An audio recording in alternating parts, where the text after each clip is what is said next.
jadinya Dios Du. Wah, lucu juga nih dijadiin buat nama panggung gitu. Oh, jadi Terus akhirnya kayak gara-gara memang orang-orang banyak banget yang nanya Dios Du. Apa sih Dios Du, apa sih? Meaningless. Tapi karena emang ditanya terus ya udah, jadi akhirnya ngarang bikin spontan S-nya itu suddenly masuk ke kehidupan kamu. Anjay. D-nya definitely.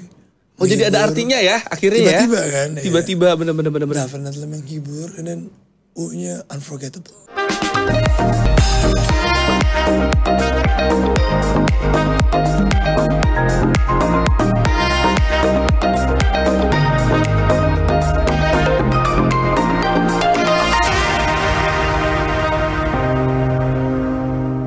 Ya sobat musik semuanya, balik lagi di Musik for Us, program musik yang paling uncah. Oke, kali ini kita kedatangan bintang tamu yang memiliki suaranya gila, ini sih berat banget, keren banget. Langsung aja, ini dia, Dios Du, ya. Aku salah ya, Dios. Iya. Bener ya berarti? Bener, Dios Du, yes. Widih, bro, berdua apa kabar? I'm good. Kamu gimana? Sehat.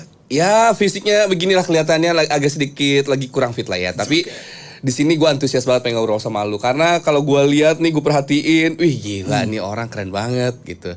By the way, boleh kita sapa dulu gak sih sobat musik di rumah yang lagi nonton malam hari ini? Hai sobat musik, hai. It's me Dios Du. Kita ngobrol-ngobrol yuk hari ini. Ini mantap, berat banget ya soalnya. Abis manggung bro. Lebih ke beban sih. Lebih ke bawah. Oh gitu. Oke, Dios. Gue pengen tahu nih, nama Dios Du dulu nih berawal dari mana? Nama asli kah atau gimana nih? Enggak, jadi nama asli Dio aja biasa. Tapi kalau pas waktu itu pertama kali reguleran ngamen kafe-kafe, pas bikin flyer kalau misalnya dipikir-pikir cuman Dio doang, kayak terlalu singkat gitu ya? Singkat. Terus habis itu Dio ingat pada saat waktu SMA, SMP. Jadi kita kalau punya nama tuh di slang-slang itu, misalkan kayak Budi jadi Butsdu. Terus Ilham dulu generasi tahun berapa? Emang dari gitu-gitu ya? Pokoknya kayak meaningless aja. Ilham jadi Hamsdu gitu loh. Terdengar keren aja pada saat itu. Dan anak-anak ya, namanya juga anak-anak Jakarta Timur. Itu aku Timur soalnya. Dan terus udah jadinya Dios Du. Wah, lucu juga nih dijadiin buat nama panggung gitu. Oh, jadi terus akhirnya kayak gara-gara memang orang-orang banyak banget yang nanya Dios Du.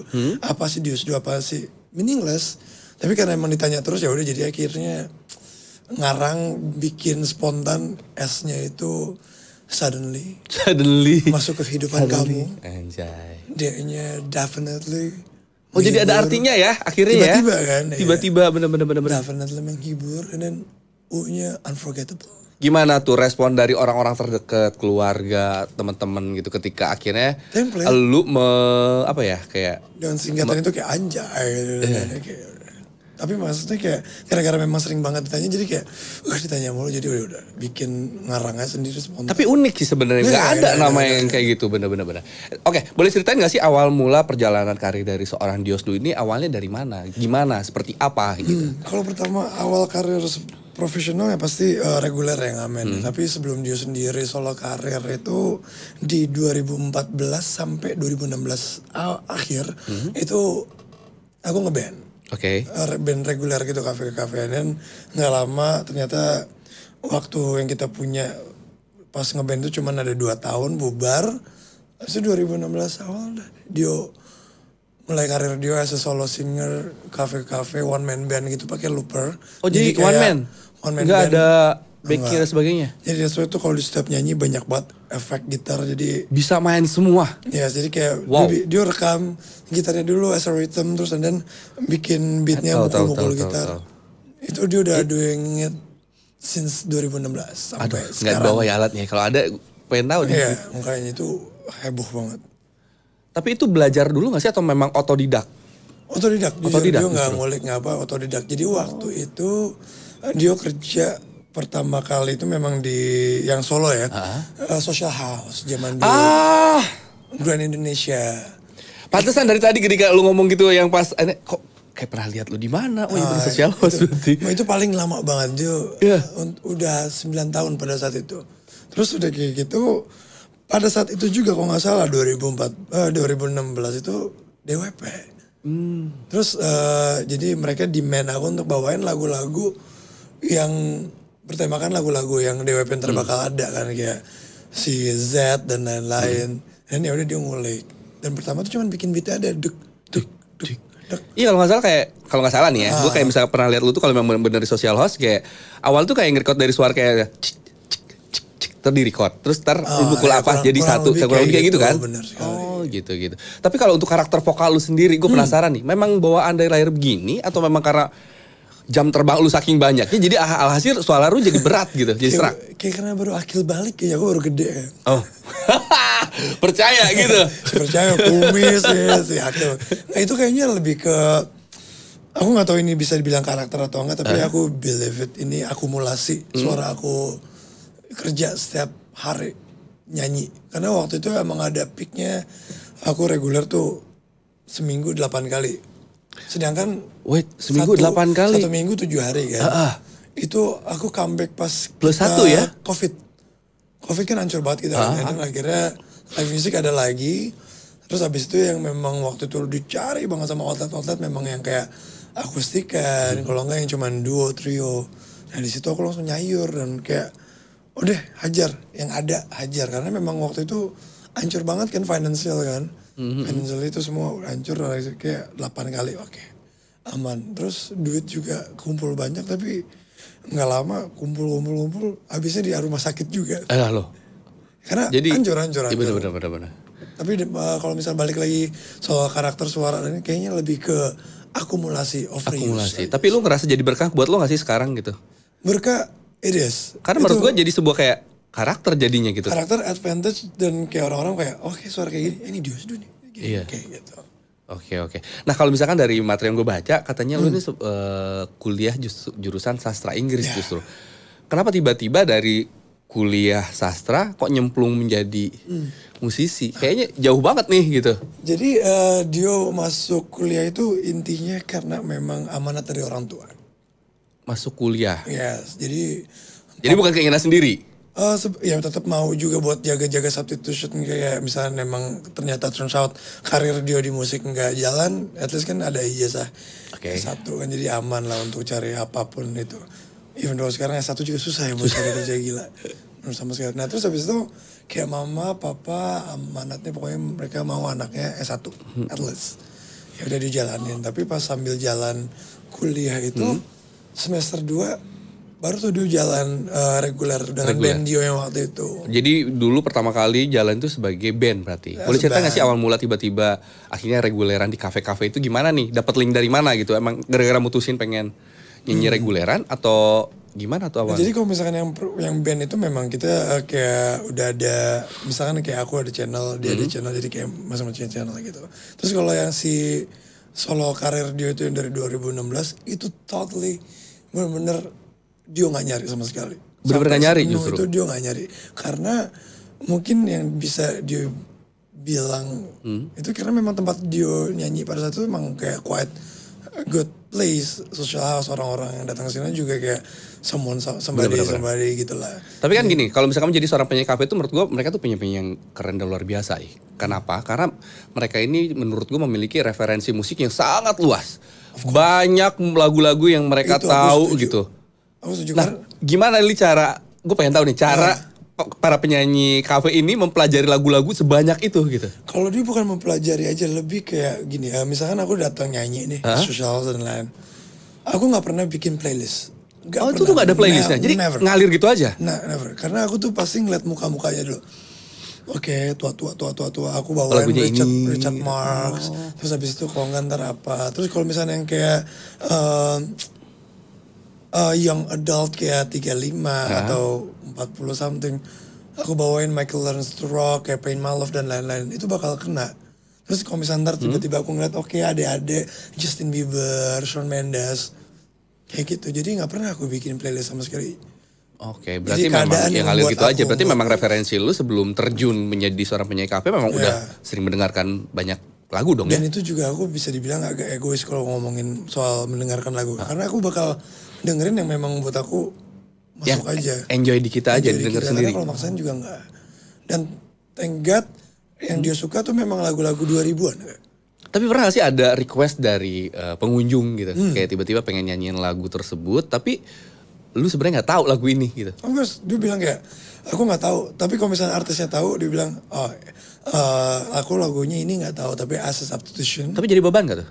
Enggak beban. Malah ya aku selalu kayak info ke tamu-tamu di tempat aku setiap nyanyi. Guys, if you guys want to request to minimal 15 lagu.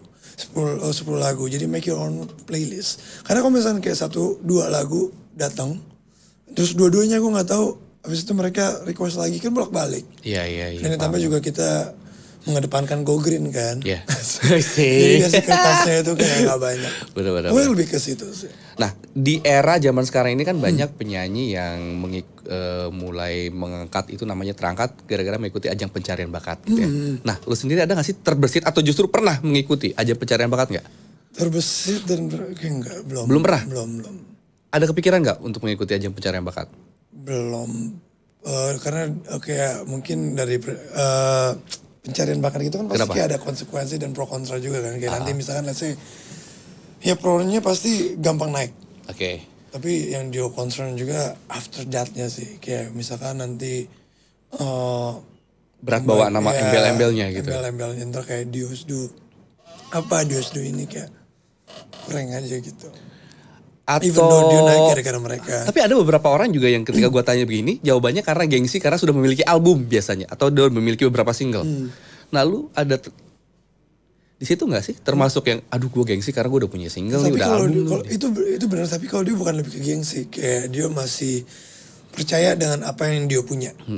Kayak even though sampai sekarang ya masih bisa dibilang gini-gini aja, tapi I believe someday ada waktunya. Ini cuman matter of time saja sih. Untuk satu lagu at least dia 1-2 lagu meledak udah that's all. Tapi kan nggak bisa dipungkiri nih saingan lu tuh memang penyanyi pendatang baru yang ajang jebolan ajang pencarian bakat gila gitu. Semua. Dengan umur kita yang udah tua gini kan. Adik-adik ini emang amazing. Gimana tuh cara lu meyakinkan diri lu bisa bersaing dengan mereka-mereka ini? Dengan konsep sih. Even though dibilang dia old fashion itu. Kalau karakter kan setiap penyanyi pasti punya karakter masing-masing dong. Kalau bagus udah pasti bagus lah semua itu gitu. juga yang dia punya lah advantage satu si karakter itu. Paling musik dan penyajian lain-lainnya sih memang harus di brainstorming. Karena sekarang tuh anak-anak muda ini agak quite unik ya. Misalkan let's say kayak ada yang R&B tapi di mix sama dangdut dan lain-lain. Tapi emang itu catching our ears banget kan. Kayak gampang dan enjoy enak. Makanya that's why kayak sebenarnya dia lebih bergelut dengan ego dia sendiri. Karena emang dia maunya yang kayak nuansa 2000-an tetap 2000-an. Makanya kayak kalau kalian dengar lagu aku yang baru dan yang sebelum-sebelumnya pasti emang kayak nuansanya 2000 gitu. Oke, dan ini dari informasi yang gue dapat sebenarnya Diosdu ini tuh sudah memiliki satu album dan sekarang akan mengeluarkan mini album justru. Yes, benar sekali. Boleh ceritain gak sih sampai akhirnya gimana nih perjalanannya sampai akhirnya punya album dan sekarang akan merilis mini album? Jadi album aku pertama seharusnya itu rilis di 2018. 2019, tapi gara-gara musibah COVID jadi semuanya postpone. Ke pending berarti ya? Pending karena juga mau after kita comeback yang kayak aku bilang 2020 kalau nggak salah 2021. 2021 baru itu kan mulai. juga aku butuh duit untuk benar-benar kayak modal recording lagi dan lain-lain. Jadi benar-benar nunggu until 2023 kalau nggak salah si album aku yang Blame Myself Akhirnya for Loving. 2023 baru rilis album itu. Yes. Satu album ada berapa lagu berarti? Satu album itu aku 8. 8. Sama sekarang mini album yang udah mini album yang sekarang yang bakal mau rilis itu 5. 5 berarti. Total berarti 8 sama 5 udah ada kurang lebih 13 lagu lah Tapi ya. yang ke-8 itu aku bikin sebenarnya 7 lagu tapi satu versi ada 2. Ada 2 versi, satu lagu ada versi gitu. Oke. Nah, pengen tahu dari semua lagu yang udah ada ini sebenarnya lu menyanyikan lagu orang, ciptaan orang atau semuanya justru karya lu semua gitu? Semua karya Dio dan semuanya itu yang dia laluin. Makanya that's why title album Dio yang sebelumnya Blame Myself for Loving itu.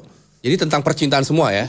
Itu gagalnya cinta Dio itu di situ. Berarti memang pengalaman pribadi lah ya. Pernah mengalami kegagalan cinta? Of course itu makanya kalau nggak gagal nggak jadi album kayaknya. Ini yang menarik adalah ketika lu datang sini sekarang kan akan mempromosikan single terbaru. Dan ini judulnya itu agak sedikit menurut gua sedikit menyayat gitu ya. Sangat menyayat ya. I know. Di saat apa? Kau datang? Sorry. Bahagiamu Lukaku. Yes. Kenapa akhirnya memutuskan mengambil judul Bahagiamu Lukaku? Jadi ketika melihat pas mantan berarti ya? Enggak, ya bisa bilang mantan atau pokoknya intinya kayak bisa interpret kemana aja, makanya itu yang dia suka. Bahagiamu Lukaku. Yeah. Boleh ceritain gak sih? Jadi Bahagiamu Lukaku satu yang pasti kenapa dia ambil title itu karena gampang dan relate ke teman-teman semuanya yang pendengar, jadi kayak even though mereka belum denger aja kayak judulnya sedih gitu. Itu satu. Terus kedua, Bahagiamu Lukaku itu yang pasti ya bahagianya dia, lukanya dia. Tapi yang dia mau dalamin di sini tuh mau educate teman-teman sesuatu hal yang tabu aja sih. Dimana open relationship itu sebenarnya ada dan memang banyak banget orang yang menjalankan hal tersebut. Tapi di cerita lagu ini si cewek open relationship visionnya, tapi yang si cowok nih monogami. Oke. Jadi yang satu polyamorous, satu monogami. Tapi buat orang-orang kan kayak nggak make sense, kok orang ada ya polyamorous dan lain. Tapi memang it is ada. Jadi bukannya kita harus kayak ngejudge mereka yang kayak gimana, no. Itu memang ada dan kita nggak bisa menyalahkan mereka untuk bisa mencintai orang lebih dari 2 orang. Setuju. Tapi dari cerita lagu ini turns out banyak juga yang mengalami hal tersebut dan makanya that's why dia angkat. Tapi pernah gak sih ada yang berkomentar ketika lu akhirnya merilis lagu Bahagiamu adalah Lukaku gitu. Ada yang pernah berkomentar gini kayak, berarti lu dia gak move on nih, gagal move on nih. Berarti susah move on nih dari... Of course pada saat itu ya gak bisa move on. Karena kan pada saat itu dia hancur, langsung tuh nulis lagu. Nah itu juga nulis lagu di saat kita lagi ngerasain bener-bener raw mentahnya apa yang kita rasain itu cepet banget. Wow. Makanya itu pas lagi ngerasain hal itu nggak lama nulis. Engkau terbang di sana, bla bla. Boleh nyanyiin dikit nggak sih partnya coba yang paling ngena banget gitu dari lagu Bahagiamu Lukaku? Aku tuh yang paling ngena malah depannya sih. Tatap matamu yang penuh pilu, kau tersenyum, tapi bukan hanya untuk aku. Bukan cuma aku. Jadi yang kayak celup gitu ya. Di saat kita kira senyumnya dia yang kayak semuanya fine yang kita kira, tapi ternyata senyumnya dia tuh bukan buat kita doang. Ada lagi yang satu. Gitu. Berarti overall semua lah dari lagu lu itu tentang cinta lah ya. Dan tentang kegagalan semua rata-rata. Gagal. Jadi dari semua lagu dia itu total ada 13 ya? Satu doang yang ada gak yang cinta. Cheers gitu yang bahagia dari cinta itu cuma satu doang? Home. Kenapa? Apa karena memang ini adalah strategi lu di dunia di pasaran musik gitu? Karena kan nggak bisa dipungkiri nih pasaran musik di Indonesia ketika lagu-lagu galau yang menyayat itu selalu. Thank God, makanya that's why di Indo ini anak-anaknya tuh emang culture-nya sedih kan. Ya. Emang sedih gitu. Tapi kalau Dio di saat bikin lagu dan lain-lain nggak pernah ngarang. Jadi bukan karena memang arahnya ke sana, tapi memang bener real pengalaman lu berarti ya. Jadi kayak misalnya kayak let's say manajer aku, Dio ini udah setahun, ayo kita bikin album lagi, ayo kita bikin lagu. Dio nggak bisa yang ngarang tiba-tiba bikin, harus mengilhami, kalau enggak atau yang udah Dio alamin atau yang Dio lihat dari orang atau kayak gimana baru Dio bisa bikin. Tapi kalau misalnya mengarang enggak sih, emang harus Dio rasa dulu. Karena dari apapun yang Dio rasa ditulis jadi kalau itu jujur relate ke audiens itu enak, gampang. Benar. Tapi pernah gak sih ada permintaan dari orang terdekat atau dari musisi lain untuk menciptakan lagu untuk mereka gitu? Belum ada. Sejauh ini belum ada? Belum ada. Tapi kalau misalkan ada gimana tuh? Dio satu pressure, kedua sekalinya misalkan emang turun satu bagus, sayang banget buat gue. Itu kan jadi duit juga loh. I know, tapi kayak buat gue aja gak sih? Karena kalau misalnya emang udah jadinya bagus, karena dia setiap bikin lagu, ini bukan yang kayak bukan narsis or something, tapi kayak dia selalu ngerasa kayak puas. Berarti memang setiap bikin lagu memang lu harus selalu menggunakan feel berarti ya? It is. Kalau gitu. Oke. Berarti memang salah satu kuncinya untuk membuat lagu enak itu adalah menggunakan feel. Dirasain, bener. Nah, gimana nih respon dari orang-orang terdekat ketika akhirnya lu sekarang akan merilis mini album? teman-teman dan semuanya orang-orang terdekat pada kayak akhirnya, karena di saat album yang kemarin itu kan in English semua kan. Bahkan pas waktu dia rilis single sebelum albumnya yang pertama kemarin keluar, itu udah ada demand dari adik-adik, Kak, lagu sedih banget, tapi aku nggak bisa bahasa Inggris. Jadi kebanyakan begitu sekarang, benar-benar. Pada saat itu terus, tapi yang aku bikin meleleh lagi, melting, mereka tuh effort untuk mencari tahu apa artinya dari lagu aku itu loh. Jadi mereka translate. Oh iya, ini naif gini ya kayak artinya ya. Oh ini gini ya. Terus habis itu dari situ aku bilang kayak, oh tapi it's okay ya, tunggu dulu ini sampai album kelar, baru kita bikin lagu Indo. Dan aku sesuai janji aku, makanya that's why si mini album aku ini yang bakal mau rilis itu semua in bahasa. Tapi gue pengen tahu nih, sebenarnya genre musik lu tuh di mana sih? Alternatif rock sebenarnya. Oh. Tapi sekarang si Indo ini aku bikin lebih ke, tetap ada rock-rocknya, tetap emo, tetap emotional, tapi lebih ke pop gitu loh. Jadi biar adik-adik tuh menye-menyenya tuh bisa gitu. Menye-menye dapet. Karena kalau kemarin kan memang marah banget ya gitu. Ada kesulitan nggak sejauh ini ketika lu akhirnya merilis beberapa single yang udah ada gitu untuk bisa disampaikan ke pendengar? Sebenarnya kalau kesulitan semuanya aman sih. Paling memang masalah publikasinya aja. Makanya that's why hari ini Diosdo, sobat-sobat musik ini, kita ngobrolin tentang lagu-lagu Dio, makanya biar kayak ke-up. Widih, pasti dong. Biasanya orang-orang udah pulang dari sini lagunya naik semua. Oh, amin. Pasti. Amin Lord. Tapi gue juga di sini pengen mengetes musikalitas seorang Diosdo ini. Wow. Untuk menciptakan lagu secara dadakan gitu. Cipete. Cilandak dong. Oh, iya. Oke. Oh, iya. Selamat datang di segmen Cilandak ciptakan lagu mendadak.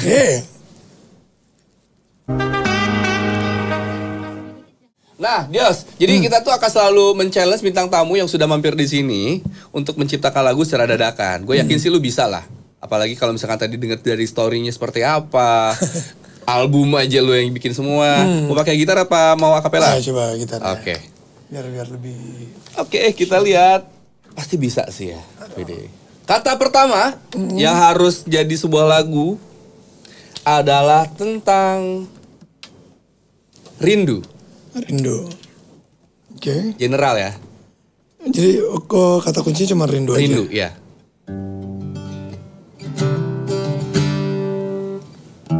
Di mana? Kamu di mana? Di sini ku sendiri. Di mana? Cepat pulang karena ku rindu kamu, rindu kamu.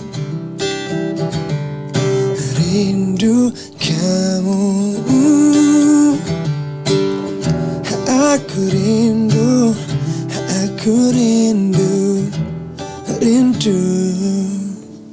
Wih, enak loh. Belum ada kan? Kurlep ya. Bener dadakan nih? Dadakan. Aduh. Kalau gitu gue challenge begini nih berarti ya. Gue pengen kata ini dan dari kunci apa gitu ya. Waduh. Bener? Lebih challenge sih kayaknya langsung nih. chordnya juga langsung ya? chordnya. Oke, chord itu ada C, ada D. Coba name it. Oke. Kuncinya dari apa? Kuncinya dari G. Tadi itu G, ini G. Apa mau yang lain? Apa G lagi? Oke. Dari apa? Fish.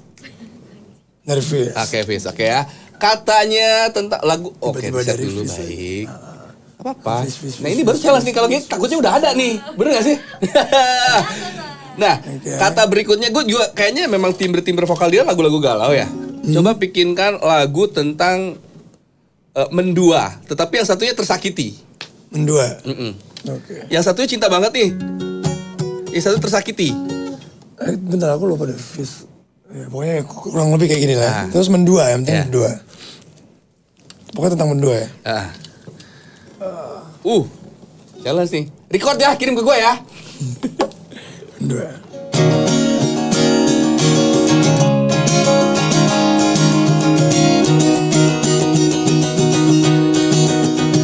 Kurang apa aku padamu, segalanya telah ku beri.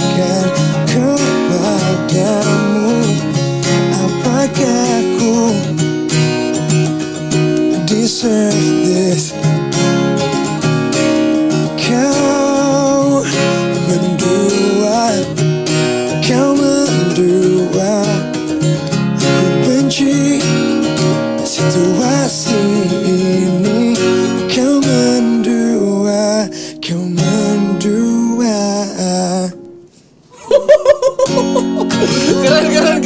Keren. Lu ambil ini lagu. Tiba-tiba bilang well tadi ada Inggrisnya juga. Keren. Gitu. Masih banyak yang dipegang dulu. Santai aja sedih. Jen, kata berikutnya apa? Satu request. Sekarang yang cheerful ya. Cheerful. Mentari coba. Mentari. Mentari. Oke, kayaknya dari Mentari ya. Mau cheerful ya.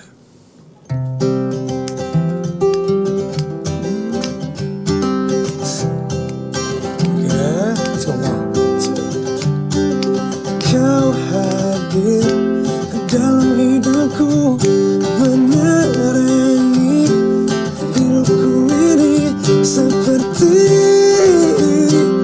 mentari, seperti mentari. Wih, jadi loh Jen. Berarti memang gila sih, musikalitas lu keren banget sih, nggak usah diragukan lagi ya. Satu lagi belum.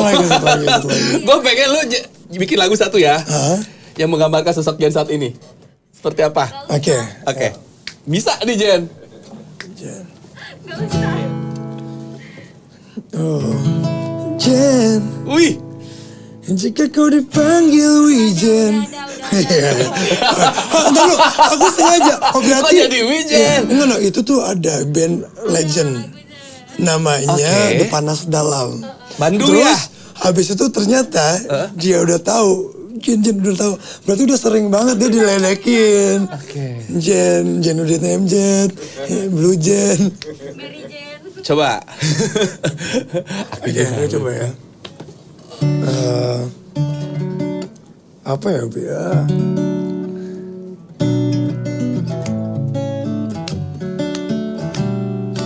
Rambutmu